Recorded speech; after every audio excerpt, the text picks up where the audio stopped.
قدم أنت فكم عبرت عنها وبنيت المجد أطوادا شدا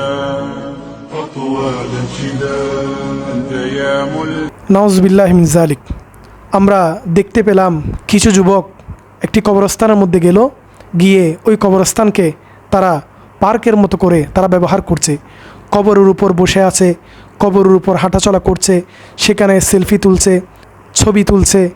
এখন আমরা জানব যে মৃত ব্যক্তির কবরের উপর বসা যাবে কি না এবং তাদের কবরের উপর হাঁটাচলা করা যাবে কি না, এই বিষয়ে আজকে আমরা জানব।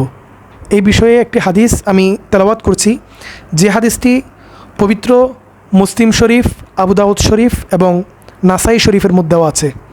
উক্ত হাদিসখানায় বলা হয়েছে, বিসমিল্লাহির রহমানির রহিম, লা আইন ইয়াজলিসা আহাদুকুম আলা জামরাতিন ফাতুহরিক সিয়াবাহু ফাতাখলুস ইলা জিলদিহি খৈরুল্লাহু মিন আইন ইয়াজলিসা আলা কবরিন।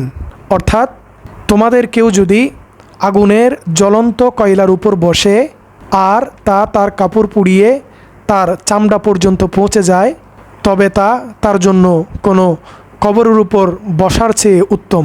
অর্থাৎ এই হাদিসখানায় বলা হচ্ছে, যদি আমরা জ্বলন্ত কয়লার উপর বসি এবং সেই কয়লা আমাদের কাপড় পুড়িয়ে আমাদের চামড়া পর্যন্ত পৌঁছে যায়, আমাদের চামড়া পুড়িয়ে ফেলে, এটা উত্তম হবে কোন কাজ থেকে?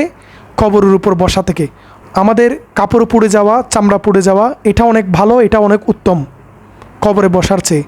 অর্থাৎ কবরে বসা এটা আরও জঘন্য কাজ, এটা আরও গুনাহের কাজ। সেজন্য আল্লাহর নবী নিষেধ করেছেন আমরা যেন মৃত ব্যক্তির কবরের উপর না বসি, মৃত ব্যক্তির কবরের উপর হাঁটাচলা না করি। তবে এখানে একটা প্রশ্ন থেকে যায়, হঠাৎ কোনো মানুষ মারা গেলে আমরা তাকে গোসল দিই, গোসল দেওয়ার পরে কাফন পড়াই, এরপর জানাজা হয়, এরপর আমরা তাকে কবর দিতে নিয়ে যাই।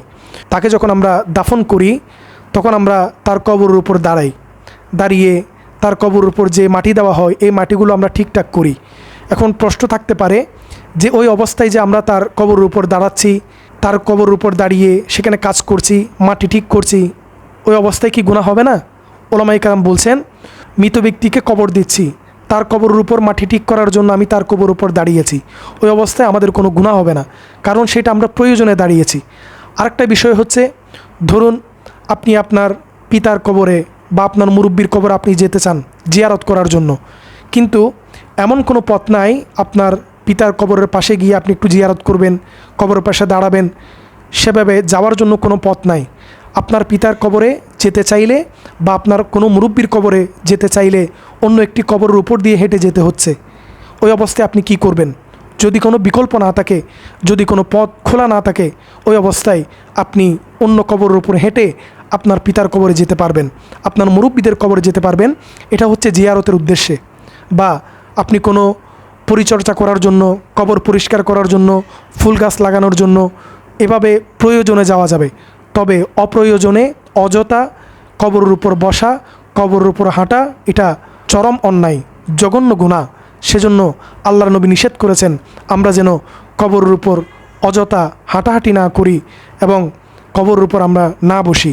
আজকে যে সমস্ত যুবক ভাইরা না বুঝে তারা কবরকে পার্কের মতো করে ব্যবহার করছে, সেখানে গিয়ে সেলফি তুলছে, সেখানে গিয়ে ছবি তুলছে, মহান আল্লাহ তাদেরকে সঠিক হেদায়েত দান করুক এবং আমাদের সকলকে সঠিক হেদায়েত দান করুক।